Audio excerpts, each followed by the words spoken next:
Hola, ¿cómo está? That's Binny in the background, fending off intruders. Welcome to our Tuesday Tantra Talk. Hey, Binny, leave it. Leave it. Hey. Anyway, welcome to our Tuesday Tantra Talk. Today, I am going to answer a question from one of our wonderful viewers about how Tantra can help us heal or purify or transform past life karma. So I'm going to talk about this from the non-sexual and the sexual aspect of Tibetan 5-element Tantra and Tibetan Buddhist Tantra, according to my understanding and my training over the past 15 years. So in Tibetan Buddhist Tantra, kind of the whole point of your Tantra practice is purifying past life karma.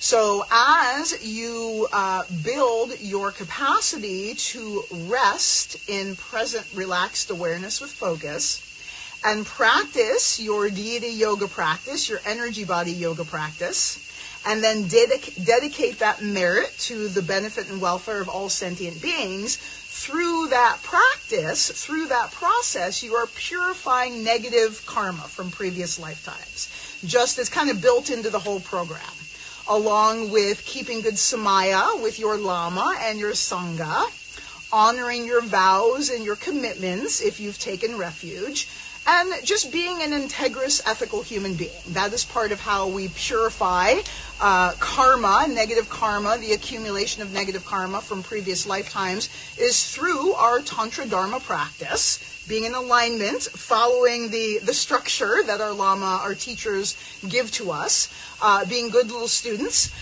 good little yogis and yoginis, and again, dedicating the merit of our practice to the benefit and welfare of all sentient beings. That's part of how we purify our karma, through non-sexual Tantra yoga practice. Through sexual Tantra yoga practice, I thought this was really fascinating. So I talked about this before, like a few years ago, in a video when I first came across this information. So I learned this in Tibetan medicine. So in Tibetan medicine, there's something called 3 minds. There's the gross mind, which is our intellectual mind. That's like basically our personality. There's the subtle mind, which resides in the heart. And the subtle mind is our infinite awareness. This is where we connect with our infinite potential and our infinite nature, our natural mind. And so in our lineage of Tantra, all of our deity yoga practices and all of our Tantra practices, meditation practices, begin and end in the heart. All Tantra begins and ends in the heart. That's one of the instructions from our particular lineage. But then there's another mind, which is called the very subtle mind. And the very subtle mind carries the accumulation of all of our karma, all of our memories from all of our lifetimes, all of our karmic imprints, all of our propensities for good and for bad, right? So all of the accumulated karma that we've been cultivating from beginningless time, right? We are infinite beings, which means we've been around for a while, transferring consciousness through lifetime to lifetime. So part of what we carry with us, part of what's transferred, is held in the very subtle mind. And again, those are all the imprints and propensities and karmas that we've accumulated through all of our lifetimes that are transferred along with all of these aspects of mind when we leave the body and go into the bardo and rebirth into another lifetime. Okay? So the very subtle mind resides at the bottom of the central channel. Well, if you remember my live from last week where I was talking about Tantra and the cervix, guess where the bottom end of the central channel is? The bottom end of the central channel is in your genitals. It's in your genitals. That's the bottom end of the central channel. And keeping in mind, again, that the central channel is not only the core of the life force in the body, it's also where enlightened consciousness resides in the body. So at the moment of death, when we die, this again is according to Tibetan Tantra Buddhism and Tibetan medicine, at the moment of death, the consciousness from your gross mind the consciousness from your gross mind and the consciousness from your very subtle mind move to the central channel, to the heart. They merge again in the heart, and then hopefully they're going to leave through an upper orifice. That's why we're sharing Tantra with you, to ensure that all of you have your consciousness pass through an upper orifice, ours included, because when it passes through, when your consciousness leaves the body through an upper orifice, it means a way better rebirth than if it comes out your butthole, right? So at the moment of death, our very subtle mind and our gross mind come together and merge in the heart, and then leave. And then then we're in the bardo, okay? So here's the thing about the very subtle mind. It's carrying all of this accumulated karma. It's carrying all of this baggage, good baggage, bad baggage, all of our baggage, again, for all of our infinite lifetimes. The very subtle mind can only be accessed through very specific means. One, at the moment of death, right? Because that consciousness is coming up the central channel and merging. So we access the very subtle mind at the moment of death. The very subtle mind can also be accessed through deep meditation, right? I haven't accessed my very subtle mind through deep meditation personally, but supposedly it can be done, right? So through deep meditation. It can also be accessed through childbirth, right? So these very extreme, intense, life or death or birth experiences can kind of crack open a portal into the very subtle mind. And then the other way the very subtle mind is accessed is at that moment of orgasm. So remember, at the moment of orgasm, the moving pranas in the genitals brush the central channel and we get a glimpse of enlightenment. So that moment of pristine, excellent bliss in that moment of orgasm, that is a glimpse of your enlightened mind. That is a glimpse of our enlightened nature. Also, what's occurring in that moment of orgasm is we're opening, we're accessing, I don't want to say the word hacking into because that sounds violent. We're accessing that very subtle mind. It's like a portal opens, right? And when we're talking about tantric orgasms, we're not talking about these little short genital sneezes that a lot of folks think orgasm is. When we're talking about tantric orgasms, we're talking about orgasms that last for 30 seconds, a minute, 5 minutes, 10 minutes. I've had orgasms that honestly, I hit a peak and I didn't even know I was orgasming until I came down from that peak.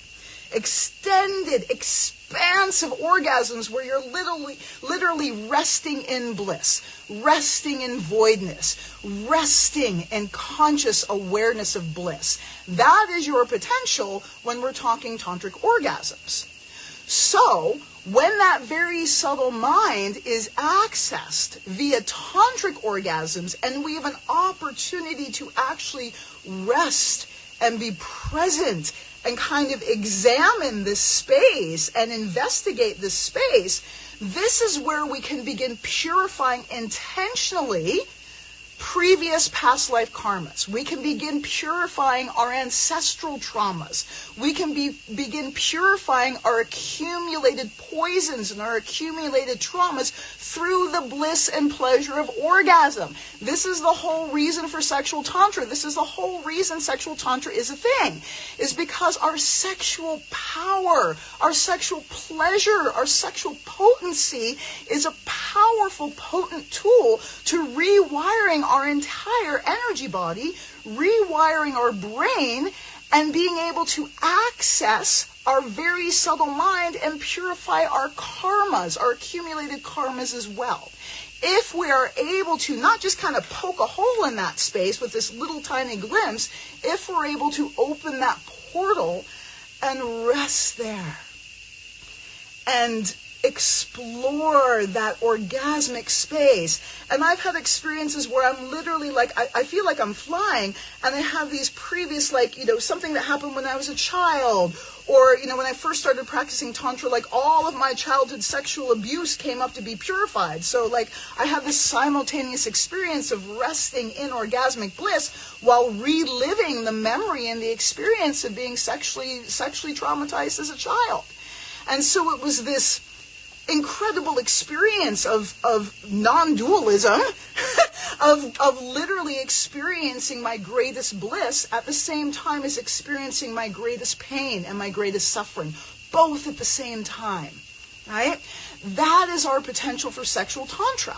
And so this is part of why our meditation practice is so important, because our meditation practice, our non-sexual meditation practice, is mind training, right? You can't, without mind training, when we hit that peak of bliss, think of a climax. It's like a sneeze and then it's over. We don't have any ability to rest there and expand and explore that space and work with that space consciously, because we haven't been cultivating presence. We haven't been cultivating mind training, right? So this is why we teach meditation to you all first when you begin your Tantra training, is to begin cultivating that ability to be present, completely relaxed, aware, and open and rested, so that when you start cultivating your sexual pleasure and you start to reach and explore and tap into these greater and greater peaks and openings and awarenesses and vistas of sensation and pleasure, instead of being overwhelmed by them or grasping to them, you're able to just relax and allow them to arise and allow the gift of that consciousness to manifest. Allow your awareness to rest in expanded conscious awareness space. And that is how our orgasms become a tool for healing, not just in this lifetime, but all of our previous lives, all of our ancestral trauma, all of our ancestral karma, and all of the karma that we as individuals have accumulated from beginningless time. This is why we feel, at the Institute, we feel so passionately about advocating for sexual tantra, for all of you to have, like, even just the most basic tools, because this is honestly your birthright. It is the birthright of every human being to understand that our sexuality is a powerful tool for healing and connection, that's part of our humanity. It's built into our humanity, that our sexuality helps us access more of our ultimate nature, which is peace, bliss, openness, clarity, and joy. That's our true nature as humans. So thank you all for listening once again. So I'm going to be here every Tuesday at 11 a.m. Central in Costa Rica now. And so what we're going to do now, we just kind of figured out our I don't know how we're going to roll this out, is we're going to meet here live on Tuesdays, those of you who want to join us. If you're not able to join us live, feel free to sign up for our mailing list, because we are going to send this episode out every week. So if you aren't able to join us live, make sure you sign up for our mailing list at authentictantra.com, and then you will get the full video delivered straight to your inbox every Wednesday morning. Thank you so much. Hope you enjoyed. And please send your questions to us. I love answering your questions. Other people like answering your questions too, but I personally love answering your questions. So if you send us your questions, I'm going to answer them. So go ahead and send us your questions at authentictantra.com. And we look forward to seeing you next Tuesday. Peace and blessings.